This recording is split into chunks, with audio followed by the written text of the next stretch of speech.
18 octobre 2021. Et je vous souhaite à toutes et à tous la bienvenue, Madame Vigne du Progrès, et puis le public qui peut revenir à nouveau. Donc merci à vous d'être présents. Tout à l'heure, Julie Lafleur vous expliquera la raison de notre tenue un petit peu voyante, mais c'est pour une bonne cause et elle vous dira comment la commune de Saint-Georges s'est engagée dans cette action noble ô combien. Nous allons demander... Oui, je présente les excuses de Nicole Canck qui donne pouvoir à Dominique Robert. Et nous allons nommer un secrétaire de séance, élire un secrétaire de séance. Y a-t-il un ou des candidats? Bernard Grosbeau, qui est pour que Bernard Grosbeau soit secrétaire de cette séance, qui s'abstient, qui est contre, je vous remercie. Approbation du compte-rendu de la séance du 6 septembre 2021. Avez-vous des observations, des commentaires, des remarques à formuler sur le compte-rendu qui vous a été adressé? Pas d'observation. Êtes-vous d'accord pour l'adopter tel qu'il a été rédigé? Qui est pour? Qui s'abstient? Qui est contre? Merci. Je n'étais pas là. Décision prise en application de l'article L 2122-22 du Code général des collectivités territoriales. Je passe la parole à Blandine. Donc il s'agit de refaire un point sur les investissements qui ont lieu ces derniers mois. Donc là, je vais vous faire un petit récapitulatif des dépenses en investissement qui ont été faites entre le 13 avril et le 10 octobre. Donc à l'article bâtiment et installation, pour 2 000 €, il s'agit d'une subvention façade. Concession et droits similaires, donc pour un montant de 3 537 €. Pardon. Terrain nu pour 19 379,30 €, il s'agit de l'acquisition des terrains d'APRR. Terrain bâti, 3 000 €. Autres bâtiments publics, 8 432,84 €. Il s'agit de la réfection de la toiture de la salle Coulon. Installation générale, agencement, aménagement de construction, 753,60 €. Installation de voirie pour un montant total de 4 799,16 €. Autre installation matérielle et outils techniques pour un montant total de 4 223,52 €. Donc il s'agit de plusieurs petits outillages. Matériel de bureau et matériel informatique pour un montant de 58 129,38 €. Le renouvellement donc, des écrans de la mairie, également les photocopieurs des écoles et de la mairie, et également le changement des ordinateurs à l'école primaire. Ensuite, on a également du mobilier pour un montant total de 5 686,62 €, donc notamment les chariots, donc c'est pour les fameux nouveaux ordinateurs aux écoles, et également les lits pour les couchettes à la maternelle. Agencement et aménagement de terrain, 2 408,84 €. Installation matériel et outillage technique pour un montant total de 16 368,39 € et des autres immobilisations corporelles en cours pour 39 483 €, et il s'agit de l'aire de jeu. Donc le montant total sur cette période s'élève à 180 765,77 €. Est-ce qu'il y a des questions par rapport à ça? Donc c'est simplement une information sur les dépenses qui ont été faites sur cette période-là. Je vous lis la délibération. Donc, Monsieur le maire fait part à l'Assemblée des décisions prises en application de l'article L 2122.22 du Code général des collectivités territoriales. Une pièce jointe présentant en détail de ces décisions a été transmise dans la note de synthèse. Le conseil municipal donc vote pour prendre acte des décisions prises en application de cet article. Donc, qui est pour cette délibération? Qui s'abstient? Qui est contre? Merci. Acquisition immobilière. C'est un sujet extrêmement important puisque nous allons acquérir un bâtiment très significatif en centre-ville. C'est ce que nous appelons traditionnellement le bâtiment des médecins, qui est situé place de l'Église, dans lequel nous avons déjà un petit local au bas que vous connaissez tous, qui est le local du comité des fêtes. Les petites historiques, les médecins ont décidé de déménager leur cabinet au site de Gravin, dans les nouveaux bureaux qui sont en cours de réalisation par la société Amétis. Aussi, leurs locaux vont devenir disponibles et ils souhaitaient les vendre.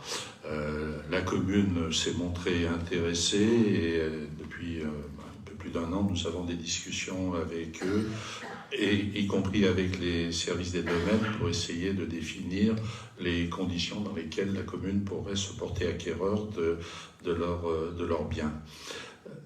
Il faut savoir que ce bâtiment est situé en plein cœur du village, en face de l'église. Il touche le parc, donc il présente un réel intérêt. Je pourrais vous dire tout à l'heure un petit peu quel est le projet. On l'a déjà évoqué lors d'un dernier conseil municipal à l'occasion de l'acquisition de la maison de M. Favre sur la rue Nationale. Et ça vient compléter cet achat. Je peux vous dire qu'aujourd'hui, il n'y a pas de projet bien défini, il y a juste un projet de restructuration immobilière de cet ensemble, et l'idée qui émerge, c'est d'essayer de le mettre en lien avec les bâtiments qui ont été démolis le long de la RD 306, l'avenue Léon Feuillard, donc justement à côté de la maison de M. Favre que j'évoquais tout à l'heure. Voilà, donc là, on n'a pas de projet précis, si ce n'est que on a envie, ce qui émerge, on a envie de faire un petit peu l'équivalent de ce qui a été fait par la commune il y a plus de 20 ans avec les maisons Flétou. Donc là-bas, nous avons 11 logements qui servent à des personnes âgées dans un cadre assez intimiste, agréable, et avec un peu d'espace intérieur qui permet aux personnes résidentes de passer des moments agréables. Donc l'objectif serait, sur cette maison des médecins, de faire un petit peu ce genre d'action, en fait, de logement destiné à la location de gens, puisqu'on est un petit peu en déficit dans le centre-ville, et puis peut-être derrière de relier par le parc les maisons du Rugemar et Favre maintenant, pour un projet complémentaire immobilier éventuellement, mais ça sera, on en discutera avec la commission urbanisme et des bâtiments. Et puis on prendra quand même, on sera assisté bien sûr par un maître d'ouvrage, voire un arrière, on ne sait pas, mais on en décidera ensemble sous quelle forme. En tous les cas, ce que nous souhaitons vous proposer, c'est réellement d'entrer dans la phase active de cette démarche, sachant que nous avons un peu de temps, puisque les bâtiments des médecins, futurs des médecins, seront achevés pour la partie gros œuvre, fermeture, hors d'air, hors d'eau, fin mars 2022 en principe, et je crois que le délai devrait être respecté. Et après, les professionnels feront leurs aménagements intérieurs, puisque c'est eux qui en seront chargés pour pouvoir accueillir leur clientèle. Donc en principe, ils devraient pouvoir déménager, je pense, fin du deuxième trimestre 2022. Donc nous avons cette période de latence pour imaginer quelque chose, mais encore faut-il que nous puissions nous rendre maître des lieux, à tout le moins signer dans un premier temps un compromis ou une promesse de vente, de façon à ce que les études soient engagées, que nous puissions avancer. Voilà, donc il y a essentiellement 3 propriétaires, outre la mairie, sur cet événement immobilier. Il y a Madame Cartet, qui est orthophoniste, qui occupe qui a un logement au 2e étage, un cabinet au 2e étage, plus un grenier de même superficie au-dessus, dans les combles, sous les toits, mais les combles sont très hauts, donc ça sera aménageable ensuite. Ensuite, il y a le docteur Fournier, le dentiste, qui est parti déjà et qui possède toujours ses locaux au même étage que Mme Cartet. Et puis pour le surplus, le reste du bâtiment, y compris le rez-de-chaussée, l'ancien local commercial du notaire, c'est la SCI BLFM, ce sont les médecins qui en sont propriétaires. Donc nous avons deux discussions, deux types de délibérations, puisqu'il y a eu deux discussions différentes. Une avec Mme Cartet, où je vais vous lire un texte de délibération avant que vous me posiez la question éventuelle que vous voudrez bien, pour laquelle vous voudrez bien avoir des explications, enfin les sujets. Acquisition Cartet.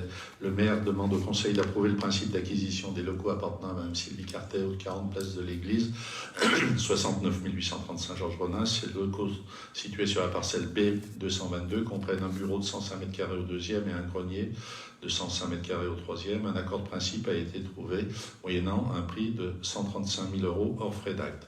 Le prix est conforme au regard de l'avis des domaines reçu en date du 23 septembre 2021. Le conseil municipal, après en avoir délibéré, se prononce favorablement ou non, bien sûr, sur le principe de cette acquisition, autorise le maire à signer tout document s'y rapportant. Alors, pour votre parfaite information, comme vous avez pu le voir, les domaines ont évalué ce bien à 130 000 €. Pardon. Nous avons eu une discussion un petit peu, on va dire, sérieuse avec Mme Cartet et finalement, en accord avec les exécutifs, on a accepté de monter à 135 000 €, ce qui fait 3 ou 4% de plus que l'estimation des domaines, donc nous sommes dans les bonnes fourchettes. Voilà. Avez-vous des questions à poser sur cette première délibération, sur ce sujet ? Pas de questions. Donc, si vous n'avez pas de questions, qui est favorable à l'adoption de cette délibération, donc à l'acquisition du local de Mme Cartet pour 135 000 €? Qui s'abstient? Qui est contre? Je vous remercie. De la même façon, le maire demande au conseil d'approuver le principe de l'acquisition des locaux appartenant aux médecins, la SCI BLFM et à la SCI Fournier aux 40 places de l'église, 69 830 Saint-Georges de Ronas. Ces locaux sont situés dans un immeuble de bureau en façade de rue à usage de cabinets médicaux sur la parcelle B 222. Ces locaux sont situés au premier et deuxième étage. Il y a même en partie dans les combles. Le rez-de-chaussée est partiellement propriété de la commune et les combles sont utilisés comme archivage. Un accord de principe a été trouvé moyennant un prix de 550 000 € hors frais d'acte, ce qui se décompose en 460 180 € pour la SCI BLFM, en ce compris les honoraires, et 89 820 € pour la SCI Fournier, en ce compris les honoraires. Le prix est conforme avec l'avis des domaines reçu en date du 22 juillet 2021. Le conseil municipal, après en avoir délibéré, se prononce favorablement sur le principe de cette acquisition au prix de 150 000 € hors frais d'acte et se prononce favorablement sur la répartition telle que présentée, autorise le maire à signer tout document s'y rapportant. Alors, pour votre information, les domaines ont évalué à 550 000 €. On a fait la proposition au niveau de l'évaluation des domaines.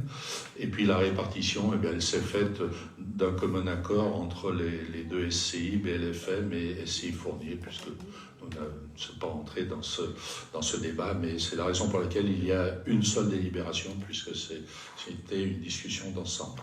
Avez-vous des questions à poser sur cette délibération? Oui. Il n'y a pas la superficie sur les... Alors, c'est très imbriqué. C'est très imbriqué parce que là, il y a eu une première estimation des domaines qui était faite en déterminant un prix au mètre carré. Et en fait, là, les domaines, on leur a donné tous les plans, on leur a tout donné, il y a toutes les superficies. De mémoire, hein, on doit dépasser les 500 mètres carrés d'habitat, plus le terrain. La parcelle 822 fait 804 mètres carrés, y compris l'emprise des bâtiments. Donc on a un surplus de sol, et puis nous avons les bâtiments arrière. Vous savez, ce qui est quand vous allez chez le médecin, si vous arrêtez au demi-palier, vous voyez des bâtiments au fond et sur le côté. Alors sur le côté, en rez-de-chaussée, il y a le bâtiment du comité des fêtes de la commune, et puis au-dessus, il y a un étage, et en face, il y a 2 étages aussi. Donc c'est un ensemble de choses, et En fait, c'est plutôt l'estimation des domaines a été faite en tenant compte de tous ces éléments. On leur a donné tous les plans, les surfaces, tout a été donné. Et ils ont plutôt raisonné en lot, en disant, voilà, ce bâtiment global, ce lot avec les superficies qu'il comporte, on l'estime à temps. Alors, sachant qu'une estimation, ça n'a que valeur d'estimation, hein. C'est approximatif, mais nous, on doit deux choses. D'abord, respecter l'avis des domaines, c'est évident, et puis se mettre d'accord avec le vendeur. Voilà. Avez-vous d'autres questions? Oui, simplement sur cette acquisition, donc du coup, l'ensemble des lots serait la propriété de la commune. Comme je l'ai dit tout à l'heure. Oui. Ok, merci. Avez-vous d'autres questions? Eh bien, je vous propose de passer à la délibération. Qui est pour voter favorablement à cette délibération? Qui s'abstient? Qui est contre? Je vous remercie. Modification des statuts du SIDER. Je vous rappelle que le syndicat d'énergie...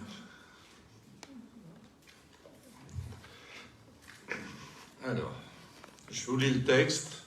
Vous avez eu, je pense, tous les documents. Le maire rappelle que depuis plusieurs mois, il est évoqué en comité syndical du SIDER, la modification des statuts du SIDER, conformément à l'article L 5211-20, l'alinéa du Code général des collectivités territoriales. Celle-ci a été approuvée à l'unanimité lors de sa séance du 22 juin dernier. La commune dispose d'un délai de 3 mois pour se prononcer sur la modification envisagée des notifications. À défaut de délibération dans ce délai, notre décision sera réputée favorable. Cette modification des statuts n'est pas une révolution, mais seulement une évolution qui pourrait intervenir à compter du 1er janvier 2022. Au-delà d'une meilleure lisibilité, elle permet de détailler les compétences que le SIDER exerce pour notre compte ou qu'il pourra exercer si la commune le souhaite. Pour une meilleure compréhension, vous trouverez en pièce annexe un tableau récapitulatif des compétences que la commune a transférées au SIDER datant du 1er mars 2021 et des compétences que la commune pourra transférer une fois qu'elle aura délibéré pour adopter les statuts modifiés. En effet, le SIDER a souhaité développer ses compétences dans le domaine des énergies renouvelables, comme les réseaux de chaleur, le photovoltaïque ou les bornes de recharge pour les véhicules électriques. Toutefois, avec la prise en compte des enjeux climatiques et environnementaux, les collectivités locales deviennent des acteurs essentiels de l'environnement et du développement durable. La loi Grenelle 1 de 2009, puis les lois de transition énergétique pour la croissance verte de 2015 et énergie-climat de 2019, ont accéléré le développement des énergies renouvelables et favorisent l'innovation dans ce domaine. Cette évolution a permis le développement de nouvelles compétences optionnelles ainsi que des prestations complémentaires d'aide et de soutien aux adhérents. Ces statuts modifiés visent à mettre en valeur le rôle majeur que le SIDER joue dans le domaine de la transition écologique à travers la mutualisation des moyens des communes adhérentes. Les nouveaux statuts du SIDER ont été annexés à la note de synthèse. Le conseil municipal, après délibération, avec vote, décide de procéder à la modification des statuts du SIDER et adopte les nouveaux statuts tels qu'annexés à la délibération. Alors, si vous le souhaitez, je peux vous faire 2-3 observations toutes personnelles. Effectivement, on s'engage bien sûr dans la transition énergétique, on s'engage dans tout ce qui est développement durable, même si le mot n'est pas joli, on s'engage dans les productions de chaleur, chauffe-bois notamment. Là, je serai un peu plus réservé sur la qualité et les objectifs écologiques de cette démarche. En revanche, après, il y a l'entretien et l'exploitation des infrastructures de recharge nécessaires aux véhicules électriques. Alors c'est vrai que dès lors qu'il y aura un développement incontestable des véhicules électriques, il faudra avoir sur les parcours des bornes de recharge. Bon, votre véhicule électrique, vous pouvez le recharger chez vous, mais la recharge, si vous n'avez pas une wallbox ou une boîte de mur, ça peut durer très longtemps. Et si vous faites des voyages longs, l'autonomie n'est pas encore très grande des véhicules, sauf avoir des très très gros véhicules qui sont plus lourds, qui consomment plus, etc., etc. Donc, mais dans tous les cas, il faudra on installera des bornes de recharge électrique à titre indicatif sur les programmes immobiliers, c'est déjà envisagé pour certains. Sur les futurs, ça le sera encore. Et puis nous réfléchissons à des endroits pour installer des bornes de recharge électrique. Je crois qu'il y en a une chez Leclerc déjà. Donc, voilà. Sauf erreur, c'est une compétence CCSB. Pardon ? Sauf erreur, c'est une compétence CCSB. Oui. C'est pour ça que nous, on n'adhère pas individuellement. Oui, mais enfin, on y adhère via la CCSB. C'est-à-dire le jour où on veut...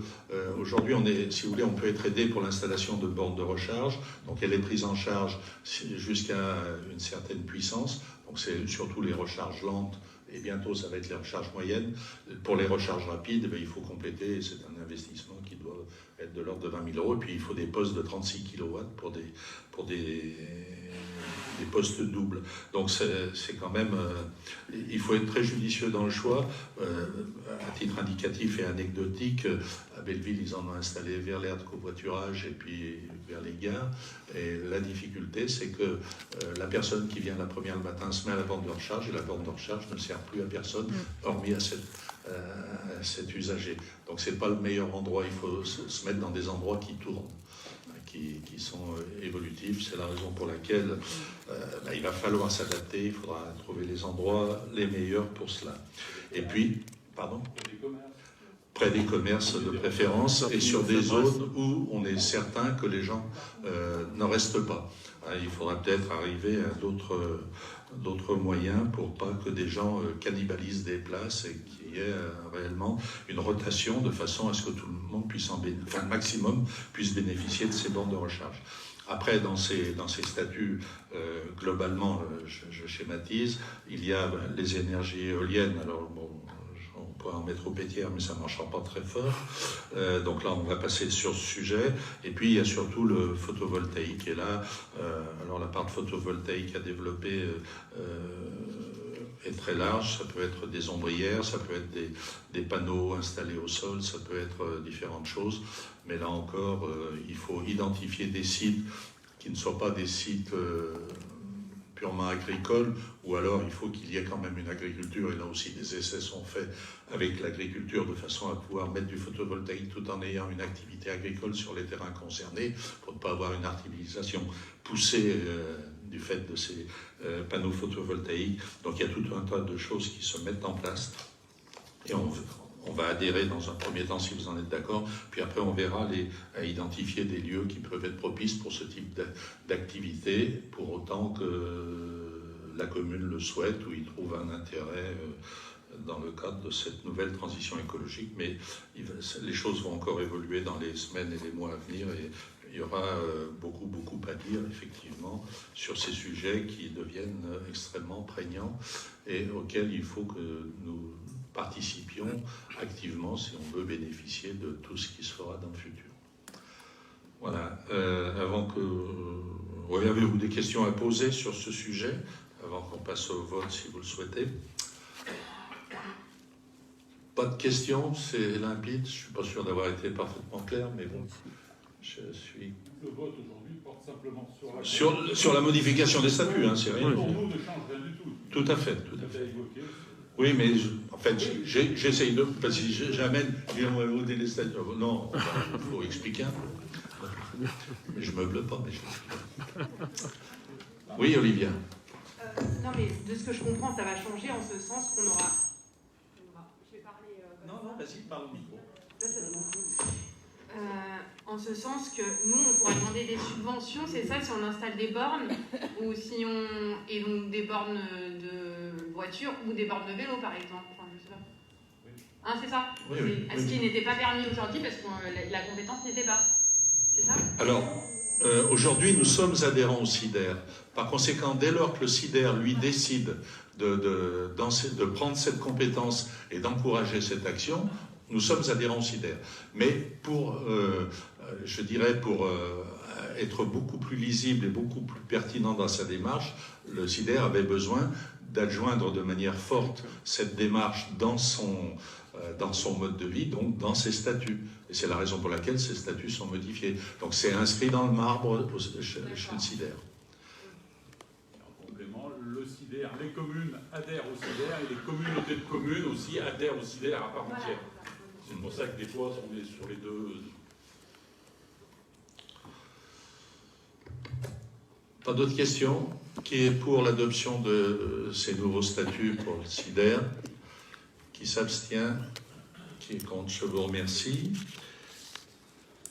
Convention de dissimulation des réseaux route de Bel Air. Alors, nous lançons une étude, un enfouissement des réseaux route de Bel Air, mais là on passe par le SIDER. En revanche, Orange il y a une convention particulière pour Orange simplement, alors que tout le monde est concerné. Et donc je vais vous lire le texte et puis si vous le souhaitez, je apporterai des précisions. Convention de dissimulation route de Bel Air. Suite à l'accord entre le SIDER et Orange, une convention tripartite a été élaborée pour la mise en œuvre de la convention cadre locale pour la mise en souterrain des réseaux aériens de communication électronique d'Orange, établis sur support commun avec les réseaux publics aériens de distribution d'électricité, signée le 26 mai 2005, pour les travaux d'effacement du réseau situé route de Bel Air à Saint-Georges-de-Renens. Le montant estimatif des prestations sous maîtrise d'ouvrage Orange est calculé au prorata des appuis communs rapportés à l'ensemble des appuis utilisés par l'opérateur.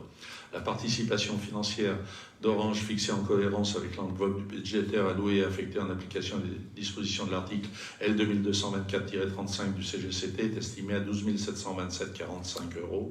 La participation financière de la commune est estimée à 7 681,57 €. Elle sera facturée par Orange, qui adressera à la commune le mémoire des dépenses réellement engagées dès la fin des travaux. La proposition de convention a été jointe en annexe de la note de synthèse. Le conseil municipal, après délibération, autorise le maire à signer cette convention telle que présentée. Vous avez eu la convention. Bon,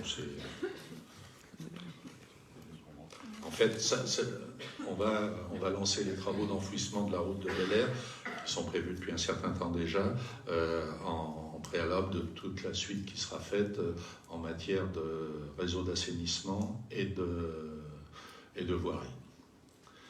Voilà. Avez-vous des questions à poser sur ce sujet? Pas de questions? Oui.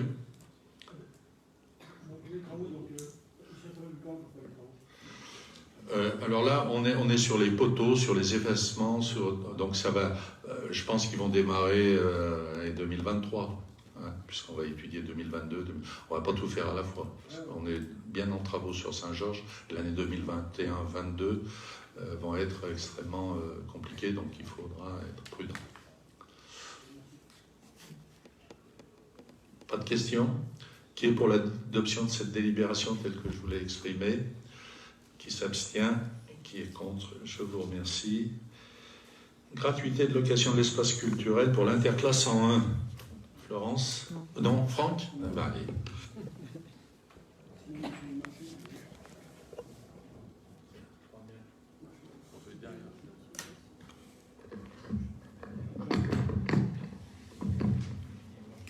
Voilà. Donc on a l'Interclasse 101, donc il nous a demandé la gratuité donc pour le dimanche, donc pour le banquet des conscrits, sachant qu'ils sont toutes les classes en même temps donc dans la même salle. Ils sont à peu près, je crois, une cinquantaine de conscrits. Et alors c'est vrai qu'avec avec tout le Covid qu'il y a eu, donc ils n'ont pas pu faire beaucoup de manifestations, donc ils sont pas très riches, on dirait. Donc habituellement on facture, je crois que c'est 1 000 €, donc la salle pour les conscrits. Donc ils nous ont demandé donc de faire une petite faveur, puis de les aider quoi. Donc on peut faire une subvention qui sera, il faut bien qu'on précise hein, que c'est exceptionnel, que ce ne sera pas tous les ans comme ça, mais c'est pour filer le coup de main quoi. Voilà. Je lis peut-être la délibération, puis après vous me posez les questions. Alors, en 2020, donc le contexte sanitaire n'a pas permis à l'Interclasse 101 de bénéficier de la gratuité de la location de l'espace culturel, comme le stipule la délibération 2019-61. Dans ce cadre, Monsieur le maire souhaite proposer au conseil municipal la possibilité pour cette interclasse de profiter en 2021, à titre exceptionnel, d'une mise à disposition gratuite d'une salle à la Pirogue pour le banquet interclasse du 21 novembre donc 2021. Voilà. Donc, j'écoute vos questions, s'il y en a. Ouais, c'est gratuit. Ouais. Et c'est la salle, c'est la grande salle. La Saône, voilà. Salle de la Saône. Et les ménages, ça sera payé ou c'est vraiment tout compris gratuit? Non, c'est tout gratos. Non. Je sais pas, non. C'est ça. Quand on fait une gratuité de salle, le ménage et le chauffage restent à la charge quand même de l'interclasse. Ouais, c'est ça. Voilà, t'as eu ta réponse, ça va. Merci Florence. Je voulais juste savoir, c'est 2021 pour la classe en 1, il y a une gratuité parce que cause Covid. Ouais. Mais pour la classe en 2, je pense qu'ils sont dans la même situation, c'est à quasi 2 mois d'écart. Comment ça va se passer? Est-ce qu'ils vont avoir droit à une gratuité exceptionnelle ou pas? Alors, à savoir que à l'interclasse en 1, on leur a quand même proposé certaines manifestations à réaliser malgré la pandémie, qui n'ont pas toujours fait, sachant que l'interclasse en 2, on leur a aussi proposé des manifestations qu'ils ont menées à bien et qui a plutôt été plutôt favorable pour eux. Et donc voilà. Mais en sachant que s'ils font une manifestation d'ici la fin de l'année, ils auront quand même leur gratuité de salle comme c'est prévu. Ouais, parce que ce qu'il faut préciser en fait, c'est que comme il n'y a pas eu de manifestation, donc donc l'interclasse en 1, donc on ne peut plus avoir leur gratuité de salle. Donc ils en profitent pour le banquet pour utiliser leur gratuité de salle en fait. En fait, c'est simplement décaler la gratuité qu'ils n'ont pas eu l'année dernière à cette année. En fait. Voilà. Comme l'espace culturel était fermé. Voilà. Et précision aussi, c'est que là, c'est un banquet interclasse, ce qui ne sera pas le cas pour la 2. Et donc, il avait été décidé de voter un tarif pour la salle culturelle pour que toutes les classes soient à égalité, puisque les classes qui vont sur d'autres communes payent forcément une somme pour la location. Donc là, compte tenu que il y a eu le Covid et en plus que l'interclasse c'est un banquet interclasse, c'est ce qui nous permet de valider cette gratuité si vous en êtes d'accord. Justement, c'est la délibération 2019-61, c'était ça. Voilà. Donc, est-ce qu'il y a d'autres questions? Qui est pour? Qui est contre? Et qui s'abstient? Merci. Merci. Subvention exceptionnelle. Laurence. Donc on a l'association Les Renémois qui nous ont sollicité pour une subvention exceptionnelle dans leur cadre, dans la pratique sportive de course à pied. Alors je vais vous lire la délibération. Monsieur le maire expose que la commune a été sollicitée par l'association Renémois pour une subvention exceptionnelle dans le cadre de leur pratique sportive de course à pied. Monsieur le maire précise qu'un éclairage de la piste d'athlétisme du collège Bois-Franc est envisagé et nécessaire pour permettre aux membres de l'association de pratiquer leur activité en période hivernale. Pour pallier à ce manquement et avant tout aménagement plus global, éclairage également du terrain de foot, l'achat de lumières mobiles par l'association Renémois pour un montant de 1 700 € est prévu. Dans ce contexte, Monsieur le maire propose au conseil municipal que la commune de Saint-Georges-de-Renins supporte cette dépense en versant une subvention exceptionnelle de 1 700 € au profit de l'association des Renémois. Voilà, donc si vous avez des questions. C'est quoi je vois pas bien à quoi ressemble le matériel. C'est quoi l'éclairage Je me demande à quoi ça ressemble. En fait. Ce sont des projecteurs qui sont installés De chaque côté. Sur 4 coins. 4 coins. Ils sont branchés. Oui, non, mais ils sont mobiles. Sur les batteries. Sur batterie rechargeable. Ils Ok, en fait, c'est eux. On a hésité. Bon, c'est vrai que l'idéal, ça sera de faire cet éclairage enfin, mais bon, les premières consultations nous ont un petit peu refroidi et on essaye de voir comment on peut inscrire ça dans un programme plus global. Mais en attendant, c'est vrai que la dépense, si eux, ça leur permet de faire leur tour de piste, leur course pendant tout l'hiver où il fait nuit beaucoup plus tôt, je pense que ce n'est pas une dépense exceptionnelle et on préfère leur donner une subvention de façon à ce que ce soit eux qui gèrent leur matériel. Ça évite, donc ils en sont responsables. Ça reste leur matériel à la fin, oui, si jamais on vient avec l'éclairage, ça reste à eux. Oui. Par contre, ça correspond à combien 1700 4. À 4, oui. 4 coins. 4 coins. Pour combien de pratiquants? Oui, ils sont 100, 80 ou 100. 100. Oui, Olivia. Pourquoi n'a-t-il pas été prévu? Par exemple, on aurait pu acheter les lumières mobiles et les réutiliser, non? Ou c'est que c'était pas judicieux? Enfin, je sais pas. Quelle raison? Ben, la raison est simple, c'est que l'utilisateur, il prendra soin de son matériel et s'il y en a un qui grille, si ça casse tout, c'est son problème, il le rechange. Vous savez, dès lors que le matériel est communal, les gens n'en prennent pas forcément le même soin. Et je critique pas les René-moi, bien sûr, qui sont des gens très sérieux, mais on se rend compte que c'est lorsqu'on a un intérêt personnel et financier, on est beaucoup plus sensible. Donc ça veut dire qu'à chaque fois qu'ils vont aller courir, il va falloir qu'ils l'amènent et le mettre en place avant. Oui, bien sûr. D'accord, c'est ça. Mais c'est leur demande, en fait. Hein. D'accord, non, mais c'est comme après le collège s'en sert la journée, c'est pas des choses qui restent, on est d'accord, c'est des choses qu'on met à chaque fois et qu'on renlève. Par définition, il fait jour la journée. Ça sera à eux, donc. C'est eux qui gèrent.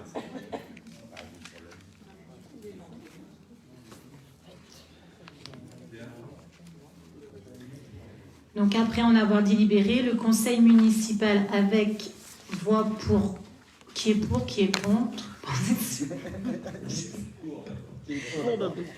Alors, qui est pour?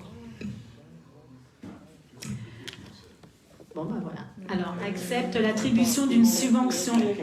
Ah, qui est con, pardon.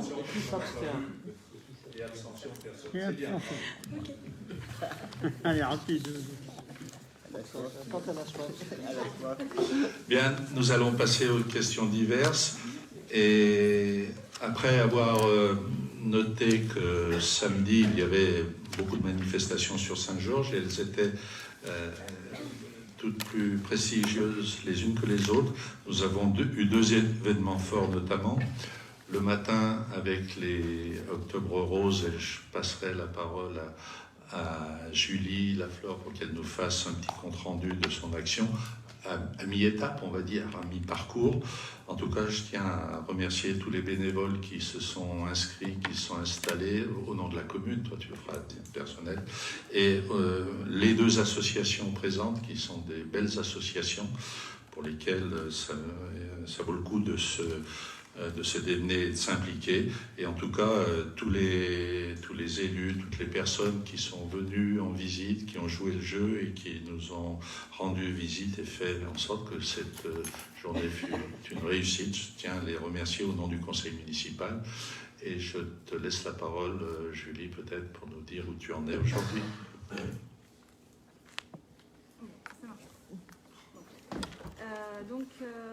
Je vais peut-être pas rappeler ce qu'est Octobre Rose, enfin si je vais le rappeler quand même. Donc pendant le mois d'octobre, il y a en fait c'est le mois de la lutte contre le cancer du sein.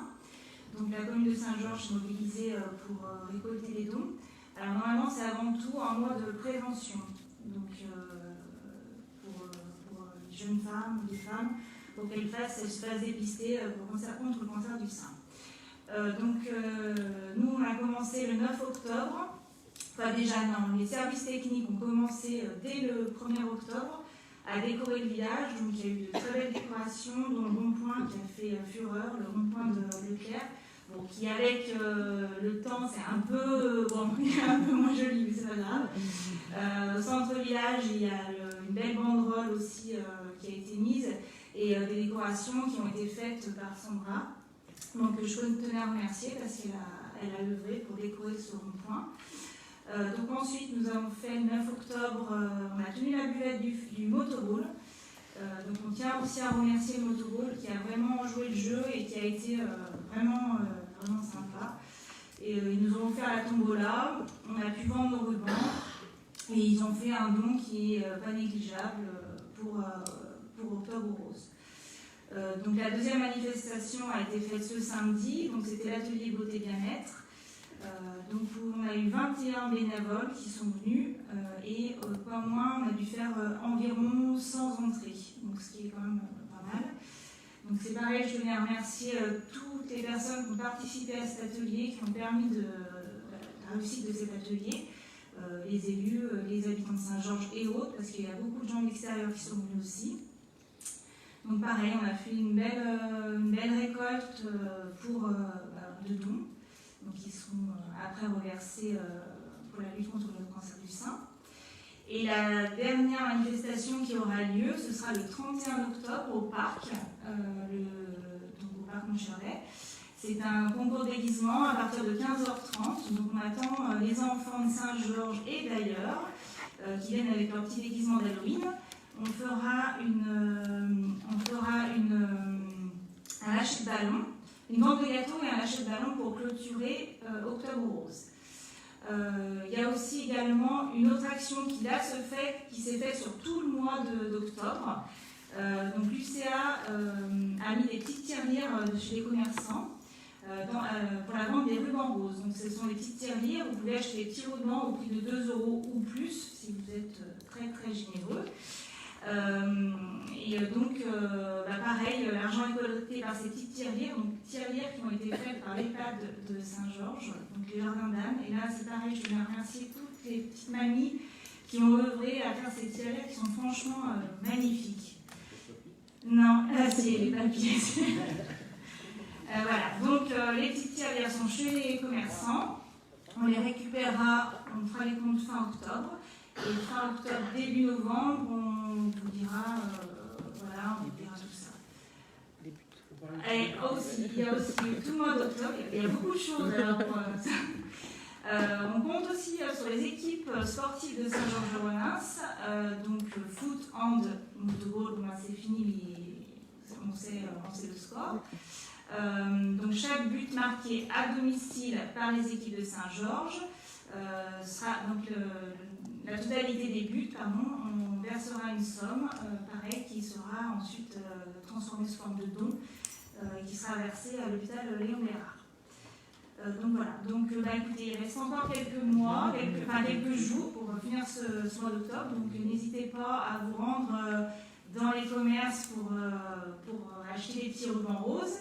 Et surtout, on compte sur vous le 31 octobre pour participer à la journée de clôture avec le lâcher de ballon. Voilà. Et puis donc aussi, pourquoi on a notre t-shirt rose? C'est pour marquer que la commune s'investit pour Octobre Rose. Donc c'est pour ça qu'aujourd'hui on porte tous nos t-shirts Octobre Rose Saint-Georges-de-Renins. Voilà, j'espère que j'ai été claire.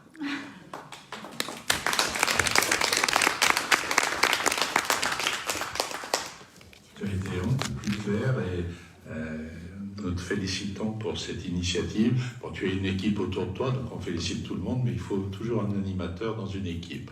Et c'est très bien, merci. Quelqu'un veut ajouter quelque chose sur le sujet? Oui.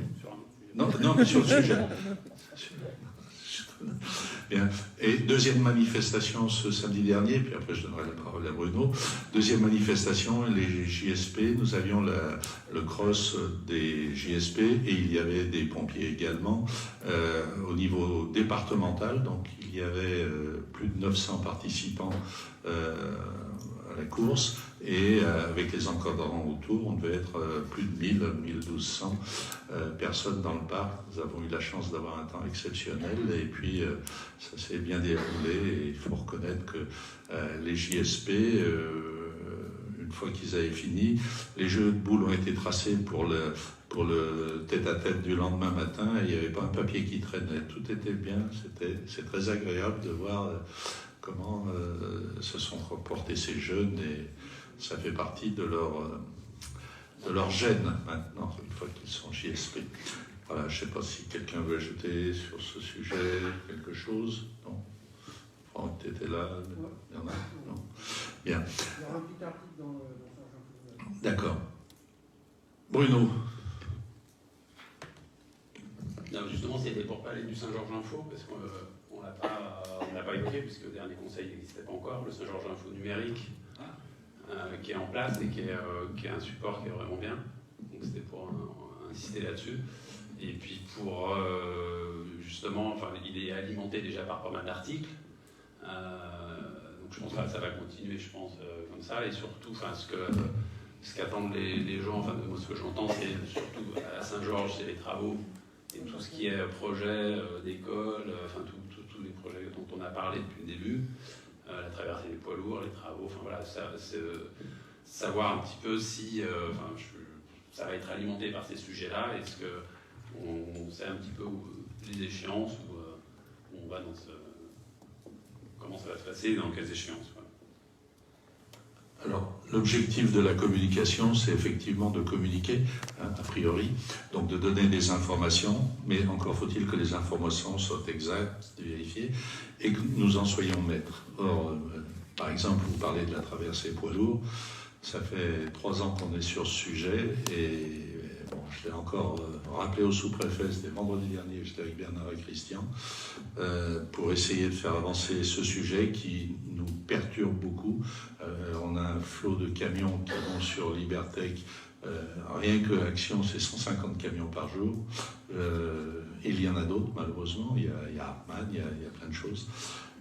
Donc, les Renémois, les riverains subissent un petit peu ces nuisances. Ça, c'est la première chose. Ce qui concerne les travaux, ça avance. Vous avez vu, la rue de la Gare a démarré. Et maintenant, ça va s'enchaîner. Donc, le quartier de la Gare, on a bon espoir que début d'année prochaine, il y aura du mal de fait dans ces... du mal sur les travaux et du bien sur le confort des habitants. Et puis après, on enchaînera avec les autres choses. Mais ce que je tiens à dire, c'est qu'effectivement, il faut donner des informations. Il faut également donner des... il y a un peu d'histoire de Saint-Georges qui vient aussi là-dedans, c'est pas mal. Je crois qu'il faut être assez éclectique, assez multi-sujet. Et je ne veux pas que ce soit que de la promotion.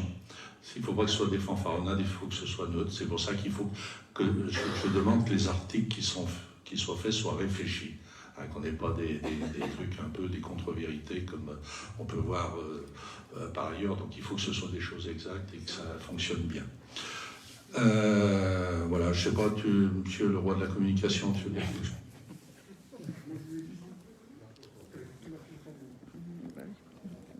Je voulais juste vous dire que si vous avez des idées d'articles, il faut il faut contacter donc la commission de communication. Alors ça peut être aussi bien de l'historique, comme disait Patrick, parce que là on est en train de travailler sur plusieurs sujets historiques de Saint-Georges. Ça peut être de l'associatif, ça peut être n'importe, ce que vous voulez. Tous les articles sont les bienvenus.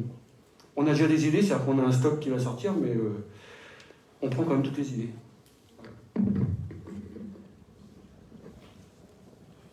Merci. Oui, d'autres questions diverses Pierre. Au même titre qu'on va éclairer des totos qui tournent en rond sur un stade, on ne peut pas éclairer le quartier de la Gare où il y a des gens qui, au quotidien, prennent le train, on ne voit rien, et c'est dangereux, et ça dure depuis un petit moment. Oui, mais... Juste devant la Gare, tout simplement. Provisoirement, peut-être, mais il n'y a rien. Et c'est noir. Noir dans le... Devant la gare, tu dis. Parce que la rue de la Gare, il y a un éclairage, la rue des Jardins, il y a un éclairage. Donc alors ça, moi, je m'en occupe demain. Okay. Je pense tous les jours. C'est pas que la rue de la Gare. On éclaire des photos qui vont tourner en rond. Si tu veux, je peux te donner un... Non, mais c'est pas pour moi, c'est pour les gens qui se payent, tout simplement. Une lampe torche ?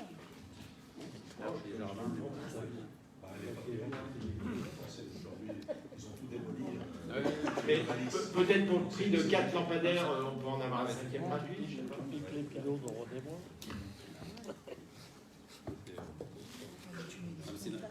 D'autres questions? Oui, Jean-Christophe. Oui.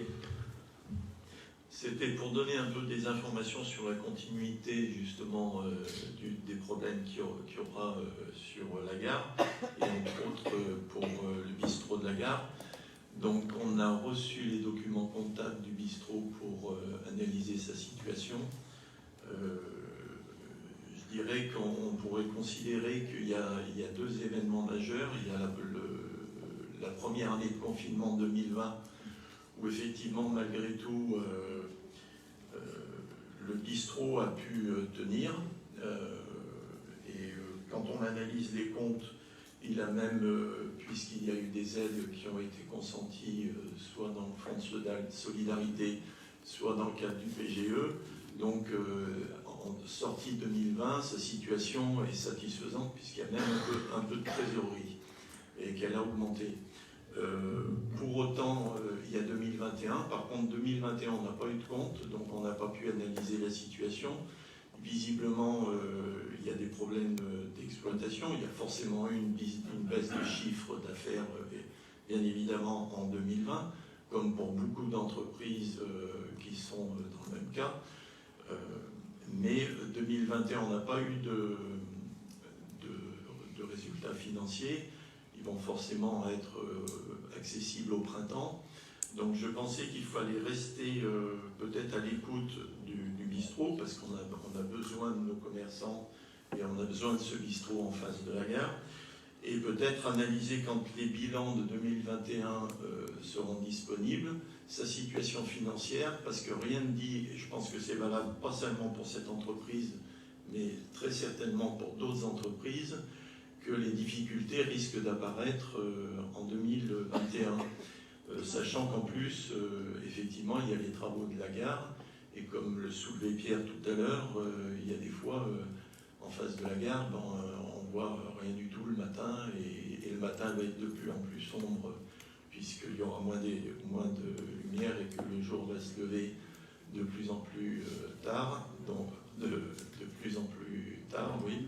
Donc, je pense qu'il faut rester attentif à la problématique globalement pour 2021 du bistrot, de la gare, et rester à son écoute, sachant qu'il y a, à mon avis, un sujet majeur aussi, c'est qu'il faut qu'il y ait une signalisation qui soit faite, qui indique que le bistrot de la gare, comme les artisans qui sont de ce côté, sont accessibles.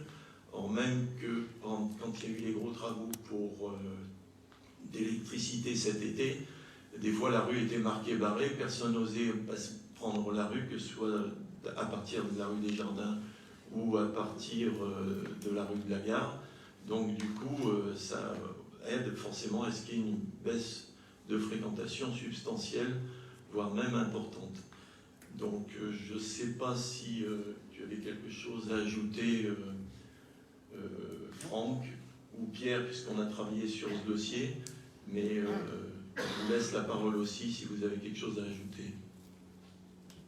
Aujourd'hui, pour parler des chiffres, il a gagné de l'argent grâce aux aides, parce que parfois il passe à travers. Oui, exactement. Donc voilà, l'aide est là.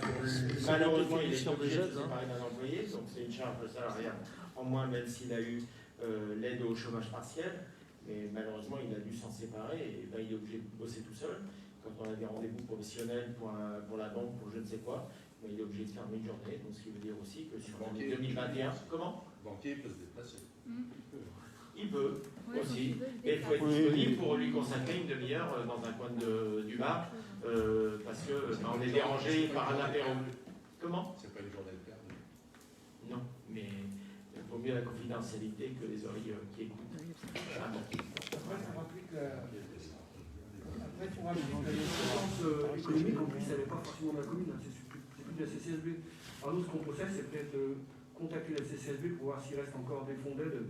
Je ne suis pas sûr qu'il en reste, parce que je crois que mais peut-être que l'année prochaine, ils vont peut-être relancer une campagne s'il y a des problèmes. Il suffit de demander. Oui, mais il faut dire qu'il y en a eu, et effectivement, ceux qui n'ont pas été demandés n'ont pas été servis. Ah oui. Et c'est le cas, malheureusement. Et c'est le cas du bistrot. Malheureusement. Malheureusement, oui, effectivement, parce que Autrement, il aurait pu en bénéficier. Et je pense que sa situation aujourd'hui, puisqu'il avait un peu de trésorerie fin 2020, sa situation aujourd'hui aurait été plus favorable si son comptable lui avait conseillé de se rapprocher de la CCSB pour les fonds qui étaient disponibles. Alors, parce que moi, les informations que j'ai eues de la CCSB, c'est qu'a priori, l'enveloppe est terminée maintenant. Mais par contre, il restait tout à fait à l'écoute, parce qu'effectivement, il se rend bien compte que les entreprises risquent d'être en difficulté fin 2021. Jean-Christophe, des dispositifs après d'aide, et notamment les tribunaux de commerce sont là. Il y a des personnes qui sont compétentes. Enfin, je pense que là, c'est pas le sujet dans le conseil municipal, mais on pourra en discuter si tu veux. Il y a des aides, il y a aussi l'ordre qui peut être mis à sa disposition. Enfin, c'est pas le lieu d'en parler, mais voilà, il y a d'autres choses qui existent. Si des aides ne sont plus disponibles à la CCSB, il y a d'autres possibilités. Alors, est-ce qu'on peut valider le fait qu'on reste à son écoute? Bien sûr, c'est évident. Hein, ça ensemble, voilà. Ok. Simplement pour, puisque Sébastien m'avait proposé en tant que référent du quartier de suivre pour la régularité, donc je vais lui passer le dossier. Simplement dès que ce sera un problème économique, la commission reste à disposition pour voir le sujet. Si on est d'accord sur cette direction. Tout à fait, mais continuez à apporter le dossier, ça ne pose pas de problème. Ça ne pose aucun problème. Sachant que j'avais bien précisé qu'effectivement, normalement, ça ne ressortait pas de nos compétences et que c'était normalement en passant par la CCSB, tout à fait trouver des solutions. Merci. Merci. Tout à fait. D'autres questions diverses? Pardon. Moi, j'ai quelques petites annonces, notamment donc ce week-end, donc dimanche, l'association Les Renémois organise une course de 10 km. Donc, vous pouvez encore vous inscrire. Et comme chaque année, donc, nous avons le marathon international du Beaujolais qui passe sur notre commune. Et donc, nous recherchons encore quelques signaleurs. Signaleurs sur la commune. Donc, si vous êtes intéressé, de le faire savoir en mairie ou auprès de Jean-Paul Boulachon. C'est le samedi 21, c'est 20 ? C'est le 20 novembre. Alors, si on parle de mois de novembre, donc ce week-end-là, à savoir que le jeudi soir, il y a la marche des primeurs de l'UCA, le marathon qui passera le samedi chez nous, et ce week-end-là, ce sera également le week-end des conscrits. Mais on en reparlera au prochain conseil.